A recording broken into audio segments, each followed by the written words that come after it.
Welcome back to another episode of Ashley and Katrina's Infinite Remedy Playlist, reporting for duty. Reporting for duty. We're back. Back again. Today, we want to talk about our episode with Bethany. She is a video prospecting queen, of course, because she works at Sendspark or founded it. She's the CEO, all of the fun things. But we want to dig into this episode and talk a little bit about some of the things she specifically talked about outside of video prospecting. Also, being a woman founder, that's something that both of us love to talk to our guests about. And also working from home and how we can be more present with, in my case, my children, and in Katrina's case, her dog, and all of the other fun things that come with that. Video prospecting is nothing new, right? Like, I think a lot of us are well aware that there's a lot of different types of tools you can use to incorporate video in outreach. But I guess the question is, like, why do we do it, right? Why is it worth our money, our time, and our resources to make that a part of our outbound processes? And we talked a lot about that with Bethany. Obviously, she's biased considering she has a company that sells a product that helps teams incorporate video in their outreach strategy. But it is a great idea because it does add an element of like personal touch to prospecting, which a lot of times can be very cold and non-personable, especially if you're not investing in like personalization of the emails. And one of the things that I thought was pretty cool is we had brought up on this recording of our podcast the problem that women face where we don't want to record videos because we don't want to have to put makeup on. Like, let's say our day doesn't have client calls or we're not like really expecting to be on Zoom. We mentioned like, man, it would be really great if there was a filter or something because that can be a stopper. And then Bethany said that was her top priority on her product roadmap, was actually getting a filter put in place. And I think that that was one of those things that's unique because she is a female founder and she's a female CEO. And so like maybe a dude wouldn't have cared so much about something like that. But with that different perspective, she knew that actually little tiny feature could be a game changer for women. We literally just released that and we call it like touch up my appearance. There's a slider. It's super subtle. And it was funny because I was showing it to someone else yesterday and we released it and I was showing it myself and he's like, I can't even see it. I'm like, you can't see it, but like, believe me, I can see it. Yeah, I don't know about you, but I am not putting loads of makeup on my face during the day when I'm working from home. I roll out of bed and commute to my office, which is 5 feet away from my bed. So no need for makeup. I do put on makeup because it's kind of like my workflow. That's like the beginning of the day starts when I put the makeup on kind of thing. But that's fair. It's not always like, it's like sometimes just kind of half-assed, right?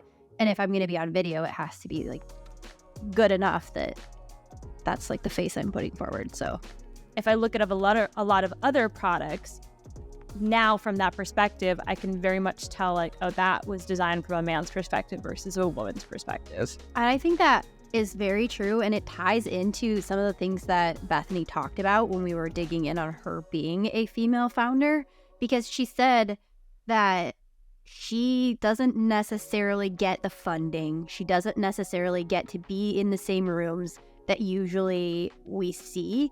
And I don't know about you, but I feel like a lot of our guests recently have been bringing up or bringing to light this idea that becoming a founder is unattainable to a lot of women. And I think that's not necessarily true. Bethany's not a technical founder. So she comes from a marketing background. She doesn't come from that like typical, well, not necessarily typical, but a lot of times I think like, why could I found a tech company? Because I don't know how to build it, right? But that's not the point. She was able to get the funding. She was able to have the idea. She was able to enlist a really great product leader to be her co-founder, and she was able to make it happen.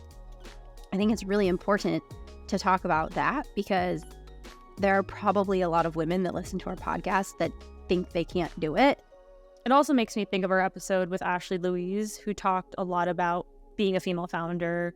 Same with Jessie Shipman, actually, who also said that women typically don't fit the pattern match when it comes to being a founder, specifically in the VC world. Bethany had a really great point when we brought that up, which was yes, right? Like women do have extra hurdles to jump over if they're going to start something like a tech company. But where she was really lucky is she had her dad as a really good role model. My dad's a lawyer. He started law firm when I was 5. So growing up, like that was the dinner conversations, were like running the business. Obviously different space, but you know, as a kid, I was just like, oh, this is what adults do when they grow up. They start companies. So it had always been there. That's just what her little brain believed people did when they grow up. Like, oh, people grow up and they start companies. And so that is probably a superpower for her, because that's something that she's got in the back of her head as just the way it is. And that's huge. I'm interested, Katrina, what did you think grown-ups did when you were a kid? Like, what did you think every adult did? I mean, I was very lucky because my parents are extremely supportive and encouraged Mac and I, my brother, to do whatever the hell it is we wanted to do. Thought it was very important to travel early on. So every year for Christmas, rather than doing Christmas presents, a lot of times we did a trip instead.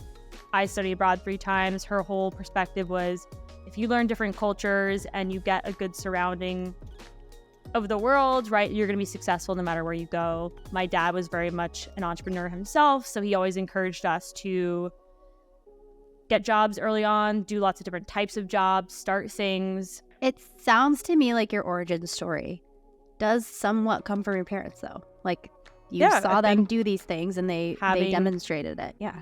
Having role models, no matter if it's a parent or someone else, it could be anyone, it could be a teacher, it could be a neighbor, it could be a friend, I think is super important to find, to teach you early on that you are capable of doing more than what you expect, or breaking out of like societal norms, whether it's being a woman, a minority, whatever it might be. Not everyone is lucky enough to get them, but I think speaking to the women on our show, the ones that have been super successful, that's something they all have in common, is they had someone early on telling them that they could do and be whatever they wanted to be. One other thing we should talk about is, we didn't talk about this too much in the episode, but we did bring up working from home and how that can impact a woman's career or a working parent. And obviously you are a working parent, I am not, so I can't speak to that. But I do feel like maybe you have a different perspective. Over the last couple of years, maybe at least the startup world is a little more open to women leaders. And I think the remote work has helped with that, right? Because now you don't necessarily have to physically have a seat at the table in those closed door meetings in the office, because everyone's almost on even playing field working from home. I don't have any data to back this up, but my assumption, actually, like one of my like thoughts behind seeing a lot more women founders recently, is that we're doing it because we're really sick of it. Like, we're sick of trying to get a seat at the table. We're sick of trying to play the game. And instead of doing it their way, we're realizing and taking like control of our own power and saying like, actually, there's no reason I can't be a founder, so I'm just going to do it. And so like, I don't know, like remote work for sure helps a lot, but I can say that even when I am at a company and I'm remote, it doesn't always mean that I get the respect that I deserve, because my kid might pop their head up because they're sick and they're home and they're not at daycare, right? Statistics have shown that it's a heavier burden on women than it has been on men, especially mothers. And so like for a while, they were really worried that it was going to put us back, right? Like wage gap was going to widen, all of these things. And I think women are just really freaking sick of it. And so we're like, I'm sick of playing your game. I'm going to make up my own rules. And personally, I think that's why we have so many founders that are women that are coming out of the woodwork now. It was really great to have Bethany on to talk about all the things, especially being a woman founder, all of her background with her father and videos, because obviously Sendspark is a video platform. So we really appreciate having her on. Yeah, go listen to the full episode. It's a good one.